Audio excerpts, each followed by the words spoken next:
Fat Boy, Chapter 12. God and Dylan Thomas. How old are you? The guidance counselor had put on her stern voice. 15. 15. 15. She acted as if she were surprised that someone that old still needed to be called into Stuyvesant's guidance office. At 15, you should know that you need to be responsible for what you are doing in school. Do you want to transfer? No, I answered, subdued. Then you have to get yourself on the stick, Mr. Myers, and you better do so fairly quickly. I expect you to be in school every day for the rest of the year and on time, young man. Yes, ma'am. What do you do with yourself all day? Nothing, I said, surprised that her voice had softened somewhat. Nothing. I had been out of school 3 weeks, leaving home each morning and walking to the subway, sometimes fully intending to go to school, only to get off the A train time and time again at 59th Street and wander into Central Park. I had discovered the pleasure of comparing different translations of the same word and would search them out. It was fascinating to me to see the small changes in language and phrasing from one book to the next. What do you do with yourself all day? Sometimes, if I had the money, I would go to the movies on 42nd Street. The Apollo Theater, the one on 42nd Street, showed foreign movies. I saw a film of Gorky's The Lower Depths there, and I fell in love with Greta Garbo and Camille. What do you do with yourself all day?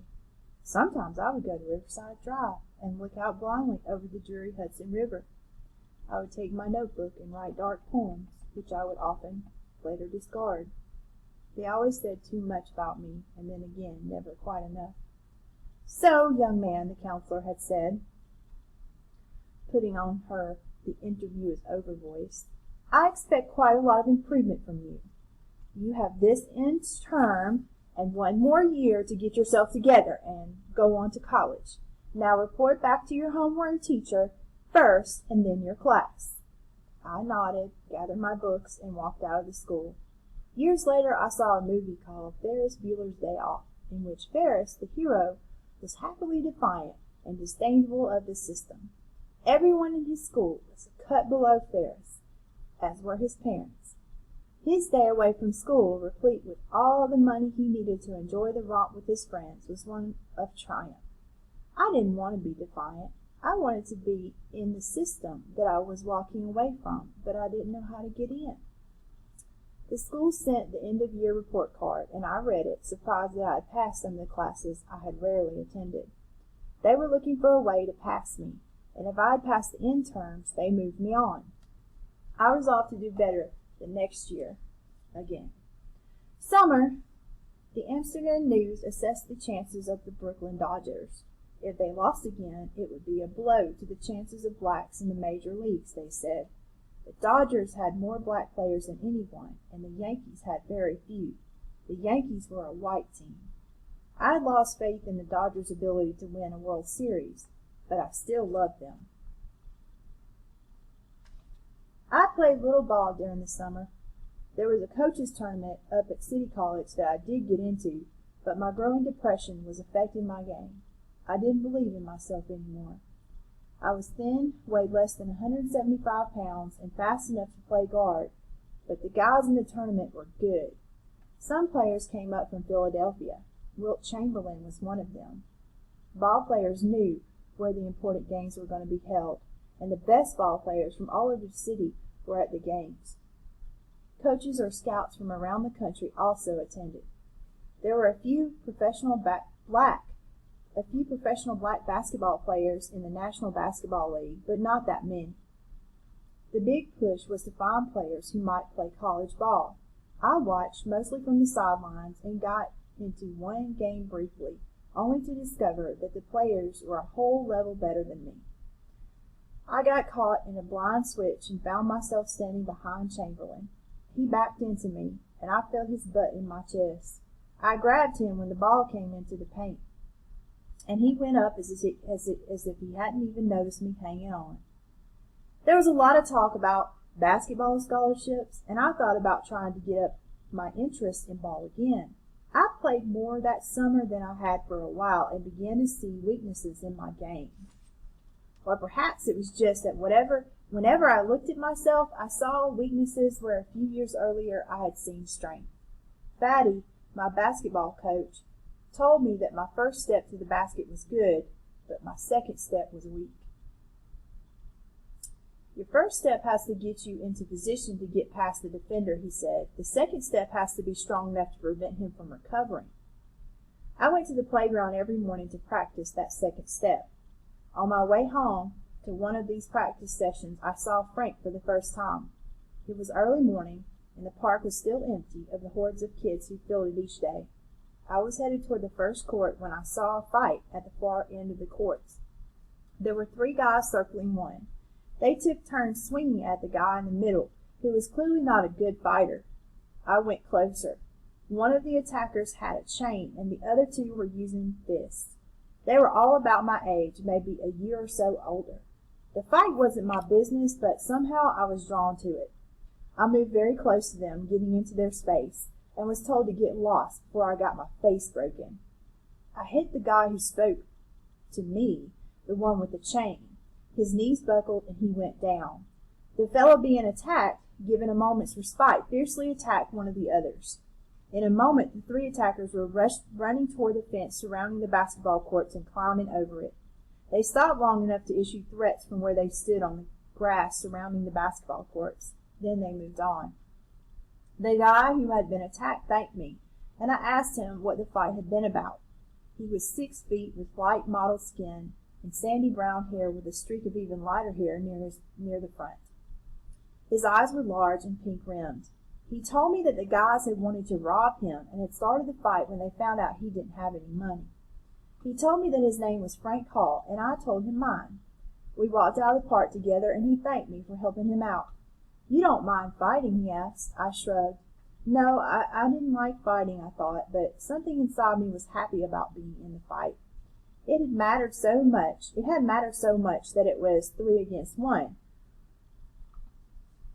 It hadn't mattered so much that it was 3 against 1, or that Frank's attackers had used a chain. It was more a feeling that when I was fighting, I stopped feeling the sense of helplessness that seemed to be overtaking me. I had hoped to become part of a special way of life. That life would have to do with ideas and people who took those ideas and shaped them into a kind of power. But that life seemed, in my growing isolation, ever more remote.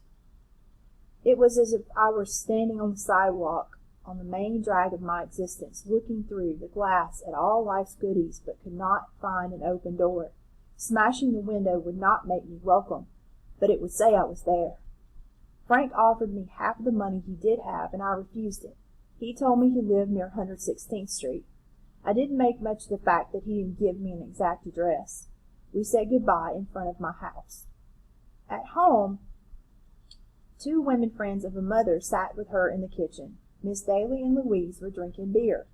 Mama's speech was slurred, and she told me to say hello to Jean, Louise's granddaughter, who was in the living room. I went into the living room, said hello to Jean, who was about my age and thoroughly unlikable, and went to my room. In my room, I lay across the bed and listened to the radio. I thought about what happened in the park, and I knew that I liked hitting the guy who had the chain. I also thought about Jean. I didn't like her, but she was a girl, and girls interested me. When I heard older guys talk about girls and relations, I was more taken with the way they talked about it than with what they said. If they talked as if relations were the greatest thing that had ever happened, and it was normal to have relations foremost in your mind. I hadn't had relations and didn't know a thing about it except what I'd heard from Eric, or thought I had heard, or thought I had learned. But I knew, and I didn't have the same degree of interest that was being expressed by some of the guys around the edge of the basketball court. Although I didn't know the ins and outs of relations, I did understand that there was a connection between homosexuality and being called the F word. F word, or gay people, were often pictured, especially in the black community, as speaking with exaggerated precision, reciting poetry, and listening to classical music. Logically, I knew that loving books and writing did not make me homosexual, but more and more I hid those interests. The church was the center of my community when I was a child, and much of who I was came from what I had been taught at the church of the Master. What I understood, my philosophy, was based on the New Testament. I believed in this great sense of fairness, overseen by God Himself, that would reward the good and the pure of heart. But now things weren't turning out the way I thought they should, and I didn't know what to do about it. I wondered if God was truly on the watch, or whether religion, as well as my belief in God, would turn into yet another disappointment. I wrote a long letter to Reverend Robertson expressing my doubts. 2 weeks later, I received a letter from him that said in effect that when he too sometimes had doubts, he relied on his faith to carry him through. That wasn't what I wanted to know. I wanted him to give me a telephone number so that I could use a telephone number that I could use to call God directly and get to the straight scoop. I wanted to hear a big voice on the phone say, "Yea, verily, this is me, God. It's all good, my man, and we will be ultra cool in the end, so don't worry about it." Over the summer, I read a biography of the anarchist Emma Goldman. I liked the book because much of it took place in areas of New York with which I was familiar. I was particularly interested in Leon Klositz, the young man who had tried to join the anarchists, but he had been rejected by them. Goldman said that he was a troubled young man looking for a cause to join. When he was rejected by the New York anarchists, he tried to prove himself by killing President McKinley. "I killed McKinley because I love the people," he is quoted as saying. Like Clovis, I considered myself an outsider and longed to commit the heroic act that would make me belong. It was the same reason that some friends of mine used when they joined gangs. We had read The Red Badge of Courage in school, and over the summer I read and enjoyed A History of the Civil War by Bruce Catton. This was my first major encounter with historical nonfiction, and I found it fascinating. I was still trying to figure out the business of race. Most of what I read and heard was negative. Blacks had been slaves. Blacks had been lynched. Blacks could not eat in this place or that. There was little positive published about blacks except in the black press. The Amsterdam News ran stories about Negroes who had made good, and about some who hadn't. A new beauty parlor opened. Bumpy Johnson, the dope dealer, lost an appeal, and Langston Hughes, described as the poet, gave a party. Walking with my brother along 7th Avenue, I once saw a gathering around a brown-skinned man who was being interviewed by some white reporters. Mickey and I went over and found that the man was Langston Hughes. We listened to him talk. He sounded like any black man in the street. There was nothing extraordinary about him, nothing that lifted him out of the ordinary. His humor was gentle, thoughtful. I was disappointed. When I pictured the idea of writer in my mind, pictures from my school books came to mind, and Langston Hughes did not fit that picture. What I didn't admit was that neither did I. It would be years before I would meet Langston Hughes again, and even longer before I would understand what we had in common, what we suffered in common. And I didn't tell him that I was a writer. I wish I had. I also heard for the first time the poet Dylan Thomas on the radio. He read some of his poetry, including In the White Giant's Thigh, and it was my 13th year to heaven.